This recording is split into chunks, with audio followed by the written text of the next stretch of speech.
very good morning and welcome to this edition of YES101's Visual Radio. Bringing you the news, I am Hashini Pathirana. Let's start off with headlines.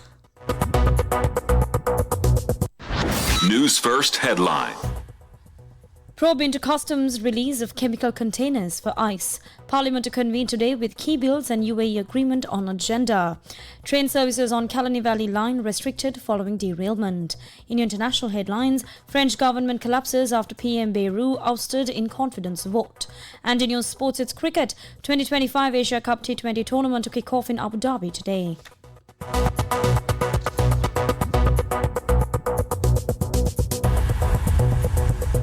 Now on to those stories in detail. In your top story this morning, Sri Lanka Customs has launched an investigation into how two containers carrying chemicals suspected to be used in the production of the drug ice were released from the Colombo port. According to police, the containers were cleared on the 27th of January and later transported to Midenia on the 29th of January. Now, a customs spokesperson said the department will issue a detailed statement to the media in the coming days. Meanwhile, the CID has also opened a separate probe into the release of these containers. Meanwhile, police discovered over 100 kilograms of suspected chemicals used in ice production at a house and a nearby marshland in Kandana. Samples have been sent to the government analyst to confirm their composition. The raid was carried out by police and the special task force following information obtained from two close associates of underworld figure Panadurani Lanka, who was arrested in Indonesia and extradited to Sri Lanka. The house where the chemicals were found had been rented about a month ago by a resident of Matakulia named Krishna.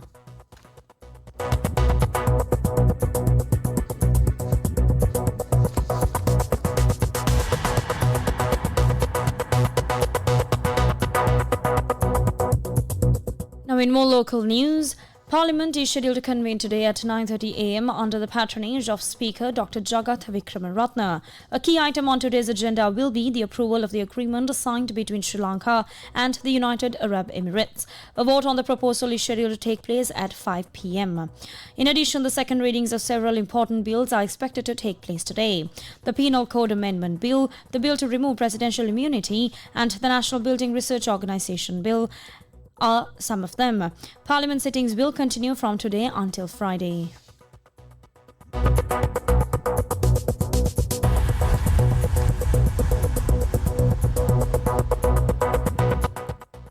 Still in local news, train operations on the Kalani Valley railway line remain restricted following a derailment near Puakpitia, Avisaville. The incident occurred at around 7:05 p.m. yesterday when a train derailed after colliding with a small lorry that had been parked near the tracks. The lorry's assistant sustained minor injuries and was admitted to the hospital. The derailment caused significant damage to the railway line in the area. Repair and restoration activities are currently underway. According to the railway control room, train services on the Kalani Valley line are currently operating only up to Koskama.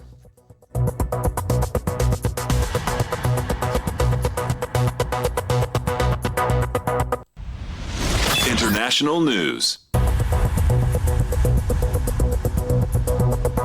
Shifting your attention to the international arena, France's Prime Minister François Bayrou has lost a confidence vote in Parliament hours after warning that the country was facing life-threatening debt, deepening a political crisis and handing President Emmanuel Macron the task of finding a fifth Prime Minister in less than 2 years. The defeat by 364 votes to 194 means that Bayrou, who has been in office for 9 months, will today present his government's resignation to President Emmanuel Macron, who must now decide how to replace him. Macron's office said this would happen in the coming days. The options include naming a new prime minister from the centre-right, pivoting to the left, and finding a name compatible with the Socialist Party, and dissolving parliament so new elections are held. The National Assembly voted on Monday to bring down the Bayrou-led government over its plans to cut about 44 billion euros to reduce the country's debt. Bayrou had staked his leadership on securing parliamentary approval for a budget plan that aimed to slash the deficit almost double the European Union's 3% ceiling and a debt load worth 114% of GDP. The 74-year-old leader is the sixth Prime Minister under President Macron since the head of state was first elected in 2017. His ousting would leave Macron with a new domestic headache at a time when he is leading diplomatic efforts in the Ukraine war.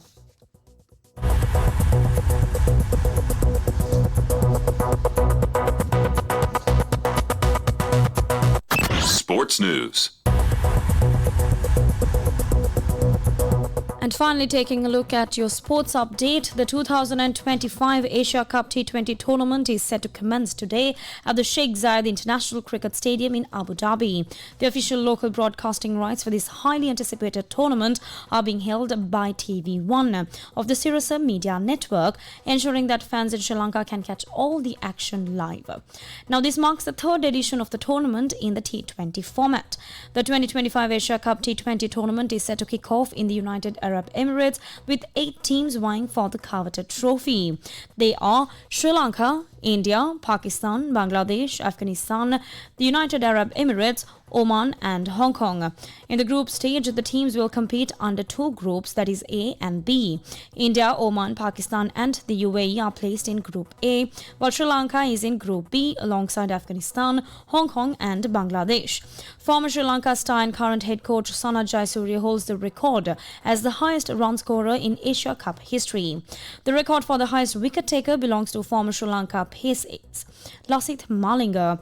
With 8 titles, India remains the most successful team in Asia Cup history, and Sri Lanka has won the tournament 6 times, most recently in 2022 under the captaincy of Dasun Shanaka. Sri Lanka will play its first match of this tournament against Bangladesh on the 13th in Abu Dhabi. They will then face Hong Kong on the 15th and Afghanistan on the 18th in the group stage. The tournament kicks off today with the opening match between Afghanistan and Hong Kong, scheduled to begin at 8 p.m. Sri Lankan time. All matches will be broadcast live on TV1 of the Sirasa Media Network, the official local broadcaster of the Asia Cup. We are ready to bring you all these matches from the Stein Studios in Ratmalana, equipped with modern technological systems and international match analysis expertise.